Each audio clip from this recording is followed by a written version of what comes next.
Okay, so we are starting again our chapter, the series which we are doing, that is guidelines answer, and it is module 1 and paper 3, that is drafting, and we were doing alternate question number 3a. So now here the question is that review of the case means re-examination or reconstruction of its own decision by the same court. So they are basically talking about the review, revision, these 2-3 things we heard about this ना. Then the review का मतलब होता है कि re-examine कर रहा है, reconstruction same court के through that decision, and we got this answer that is here.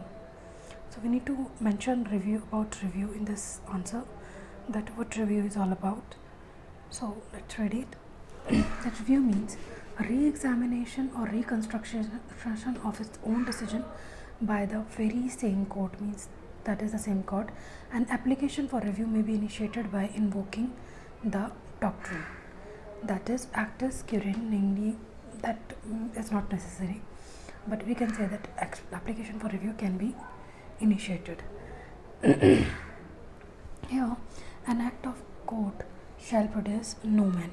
In other words, that lexic non, which means that the law does not compel a man to do. Now I'm reading that question number, that section 114 of the Code of Civil Procedure 1908, that provides for substantive power of review by a court and consequently by appellate court. Means civil court also can do that and appellate court also do that. Now section 114 of the code, although does not prescribe any limitations on power of the court, but such limitations has been provided in Rule 47, Order 47, Rule 1 of the CPC. Now in this point they have said that the same court can also do that, and consequently appellate court can also do that review thing. Now the section is worded as review. Subject as aforesaid, any person considering himself aggrieved by a decree or an order from an appeal is allowed by this court, but from which no appeal has been preferred. So review किन case में किया जाता है? By a decree or a order. Appeal allowed है court के through, but appeal करी नहीं गई है. So in that case a review can be initiated, review can be happened. Now by a decree or order which no appeal is allowed by this court, उसके against कोई appeal ही allowed नहीं है, then review petition can be filed. Now by a decision on reference from a court of small causes, that is mean that by decision on reference from a court of small causes may apply for a review of judgment of the court which passes the decree or made the order, and the court may make such order thereon as it think fit. Now we have a point, that is aggrieved person. That an aggrieved person was basically the person who has suffered the legal grievances against whom a decision has been pronounced which has wrongfully affected this title or wrongfully deprived him of something which he was entitled to, but he has been wrongfully deprived of that thing. Now the decree or order cannot be reviewed. All decree or orders cannot be reviewed. The review has only conferred by 114 section and order number this of the code, so that all decree and order reviews, all orders cannot be reviewed. The right of review can only conferred by section 114 and also order of XL 7 of code. Now we have another question, that is resolution of circulation. So I'm reading this answer of this resolution by circulation. So as per section 175, no resolution shall be deemed to have been duly passed by the board or by the committee thereof by circulation unless the resolution has been circulated in draft, altogether with the necessary papers, if any, to the directors or the members of the committee, as the case. Now at their addresses registered with the company in India by hand or by post or by courier or through electronic means as may be prescribed and has been approved by a majority of the directors or members who are entitled to vote on resolution.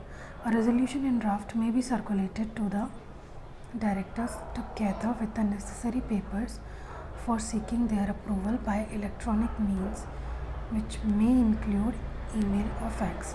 Now, provided that where not less than one-third of the members of directors, one-third of the total number of directors of the company for the time being required that any resolution under circulation must be decided by a meeting.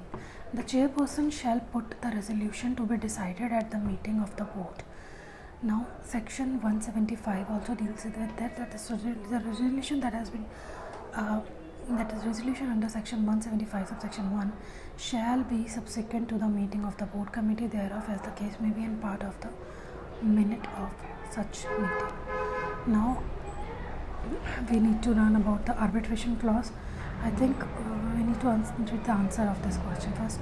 That arbitration clause, we know that it is further agreed between both the parties every differences or dispute which may hereinafter arise between the parties hereto with their respective representation in relation to this agreement or arising thereout, whether as to constructed or operations thereof of the respective rights or liabilities under. So that shall be referred to the sole liability in accordance with or subject to the provision of arbitration clause. This award shall be final and accepted and binding of both the parties. That there is an arbitration clause has to be mentioned. We can write it in our own language. Now reading one last question, that is part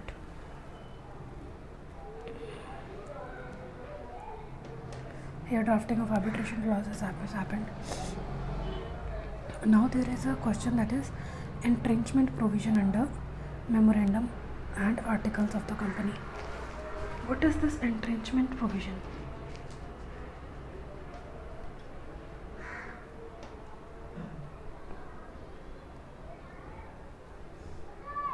What we need to learn about this entrenchment provision?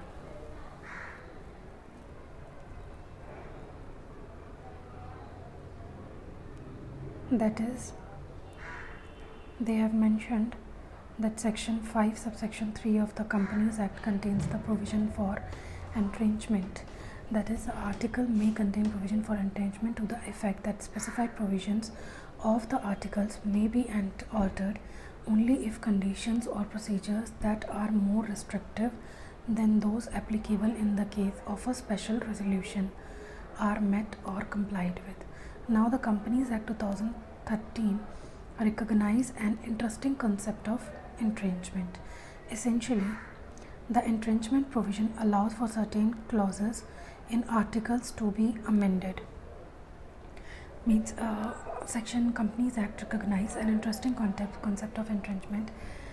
Essentially, basically, the entrenchment provisions allows for certain clauses in the articles to be amended upon satisfaction of certain conditions. Means there has to be certain conditions or restrictions that has to be satisfied, and what all are this? That greater than those prescribed under this act, such as obtaining 100% consent of the members. The provision acts as protection to the minority shareholders and is of specific interest of the investment community. Now, this shall empower the enforcement of any pre-agreed rights and provide greater certainty to investors, especially in joint ventures. Now, the provision for entrenchment referred to in section 5 subsection 3 that shall be made either on formation of a company or by amendment in the articles agreed to by the member of the company in case of a private company, and by a special resolution in case of a public company. So what we have learned here, that the provision for entrenchment as per section 5 shall be made either in the formation of a company, on the formation जब company बन रही है, and there can also be an amendment in the articles when all the members of the companies are agreed in case of a private company, and by SR can be filed in case of a public company. So entrenchment provision can be anytime inserted and it can be part of the formation. So where the articles contain the provision for entrenchment, the company shall give, just a moment. The company shall give notice to the ROC such provision in INC 2, and also SPICE or SPICE form can also be filed here, that is simplified pro forma for incorporating companies electronically, plus INC 32 can also be filed here in this case. So either we have to file INC 2, so INC 2 at the time of incorporation, and there after that it could be filed that SPICE, that is specified simplified forma for incorporating company electronic, and plus INC 32 can be filed here. So as the case may be, whichever be the case applicable to such company, that form can be filed in that regard. Now along with the fees also need to be paid as per rules at the time of incorporation or at the time of existing company. Same shall be filed in the form of MGT 14 within 30 days, means fees has to be filed in MGT 14 and within 30 days of the entrenchment of the articles, as the case may be, along with the fee as may be. Now we have a question, that is what is an affidavit, and we have to specify affidavit of credit in case of debt in proceeding for liquidation of a company. Now an affidavit is basically a sworn statement in writing made specially under oath. We are under oath, we are making that we are doing certain things. It's a sworn statement and it is in writing made specially under oath before an authorized officer. Now therefore great care is required of drafting it. Our court may at any time for sufficient reason order under any particular fact or case may be provided by affidavit. Means it is very important for the court for sufficient reason order that any particular fact or facts may be provided by the affidavit, or affidavit in a particular witness may be read as at the hearing, provided that the court may order the deponent to appear in person or in court for cross examination. Now we are drafting a specimen, that is specimen draft affidavit for affidavit of creditor in proof of his debt in proceeding for liquidation of a company. In a high court of, we can write this in the matter of Companies Act and the matter of liquidation. I'm reading this, just going I'm basically creating a line here now, that the matter of liquidation of the companies limited I AB aged itna son itna residence itna hereby on oath or solemn affirmation stated that the above named was on this day, or the widening order of the same is still justly true. They may have made some provisions. Now the proof of the aforesaid data, we don't have to read this. Now I don't have any, I have not nor have any person. This is the true deponent. Basically we have to insert this is my affidavit is true and that conceals nothing and conceals nothing. So these clause we have to write that this is my affidavit and it is true and that conceals nothing and no part of it is false. Now the above name deponent verify the content. Now after that also we need to write that I, son of Itna, resident of Itna, declare that pursuant to the papers deponent before me, I am satisfied that he is this and solemnly affirm that. Then we have to oath commissioner के signature हो गए. Now we have another question, that is of a building contract. What is a building contract and collaboration agreement? So what is the difference between the both? So building contract and agreement. Thereafter we have another question that is related to the appointment board resolution. Now we have a building contract and collaboration agreement. This is something which we need to learn in a very concerned way. Like building contract being legal document, it is a legal document, have to be drawn in accordance with the provision of Indian Contract Act, and all the essential ingredient of a contract such as proposal, its acceptance, its due communication to the proposal, lawful consideration, lawful purpose, competence to the party to the contract, etc. must be duly satisfied and ensured while drafting such contract. Means all the things has to be mentioned, that it is a proposal, acceptance, communication, payment, lawful consideration, lawful purpose, competence to the party, all the things has to be considered. Now it is essential to ascertain not only legal position or condition of each of parties to the contract, example an individual, a firm, a partnership, a company, or as the case may be, but also that each person signing the document has capacity to contract, where the contract should clearly state the full names, address, the address being that to which all communications including notices and judicial processes should be sent. Now, and the capacity for of each of the contracting parties, and in case of a firm, partnership or company, the name of complete style of the firm, partnership or company, its legal status, the date and the place of its incorporation, registered office, and so on, things which we have to mention. Now we have a collaboration agreement, that is when the two parties joined hands for exchange of technical know-how. Collaboration agreement is basically for the technical know-how, technical design, drawings, training of technical personnel of one of the parties in manufacturing and or other research and development division of the other party, continuous provision for technical, administrative and or managerial services. They are said to be collaborating in the desired venture. Now the word collaboration was however required a specific meaning which refers to the cooperation between a party within India or party abroad. Collaboration is basically between the party in India and party in abroad. Now the agreement drawn and executed between the collaborating party, that is a foreign collaboration agreement. Okay, with sophisticated and technical advancement achieved in the development countries and motivated by desire of carrying countries into 21st century, the Indian enterprise was seeking all possible venues. We don't have to write this thing. Now a large number of Indian industries have already entered into a long-term or short-term collaboration agreement with foreign companies that we know in order to ensure quick processing of proposed collaboration agreement and uniform basis. The central government has issued guidelines.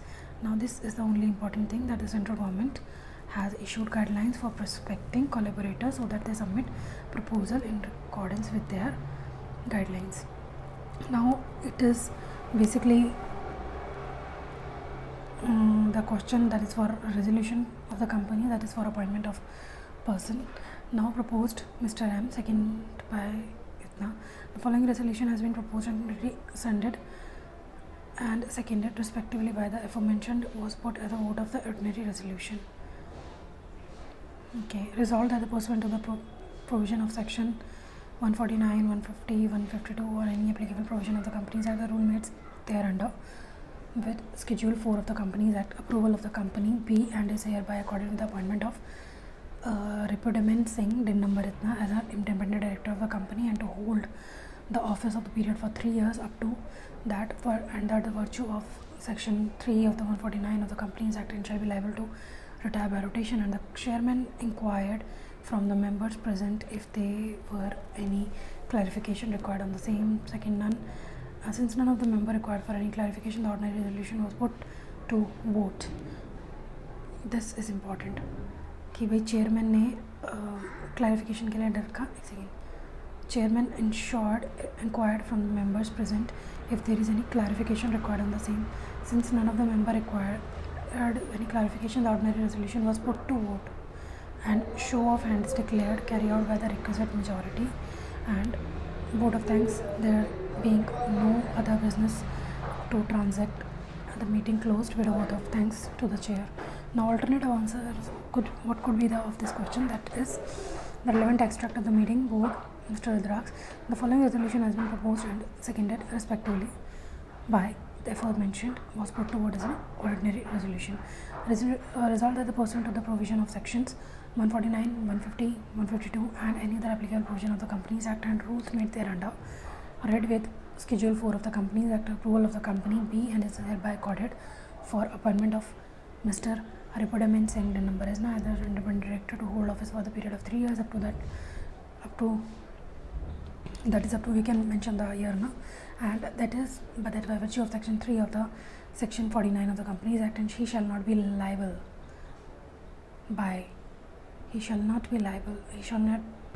to retire by rotation. Okay, he shall not be liable to retire by rotation. Resolve further that Mr. Din Number Itna, director of companies, hereby authorized to fix. Okay, so ये नहीं है कि भाई chairman ने कोई comment मांगा है किसी से, so we can write that also, that Mr. Din, director of the company, is hereby authorized to fix and affix digital signature in any form before I ROC certified true copy, and thereafter we can easily right here. Now we have another question, that is quota variante under Article 226.